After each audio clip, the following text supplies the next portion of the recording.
Welcome back to You Got This Talks. How much time do we waste in our lives wishing other people would change?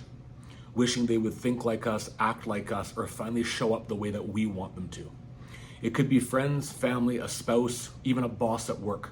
The truth is, just like our DNA makes us physically unique, our brains, experiences, and values make us unique in how we see the world. Every person is writing their own story. Every person believes their path is right, just the same as we believe ours is right. When we really understand that, we realize it's not our job to control, rewrite, or reshape anyone else. It's our job to accept who they show us they are, and then decide what role or space they get to take in our lives. Let's dive into a couple of topics on this. People show who they are.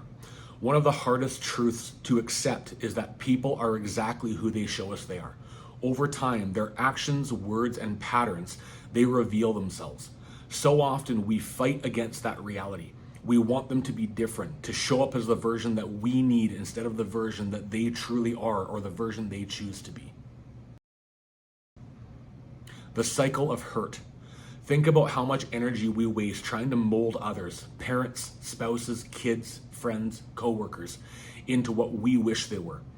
Every time they don't show up the way we want, we get hurt. And then we get hurt again and again. That cycle doesn't stop until we stop expecting them to change for us. This is an important one. Acceptance doesn't mean approval.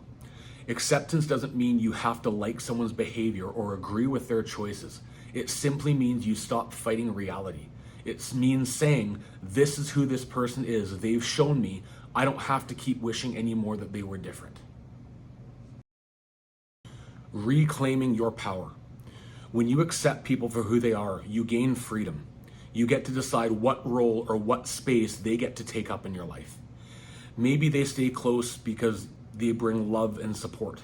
Maybe they're kept at a distance, or maybe they lose access to you entirely. That's not cruelty, that's boundaries. Sometimes one of the harshest realities we face in life is making that decision with people who are close to us, realizing they don't have a space in your life any longer. That can suck, but it is also necessary for you to make that conscious decision for the betterment of your own journey and your own mental health.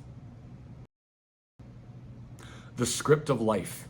Every person in your life is like a character in a scene.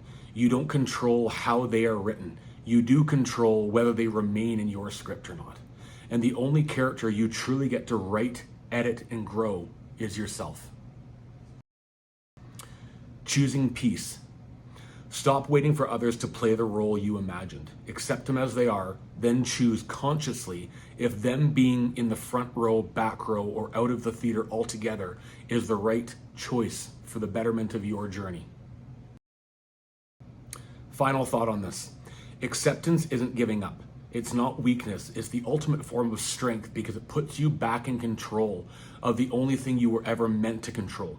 Your own life, your own peace, your own story. I'm not saying to give up on those around you. I'm saying to accept reality on whether or not who they are is going to be beneficial for you and the involvement they may have in your life. Keep going. You got this.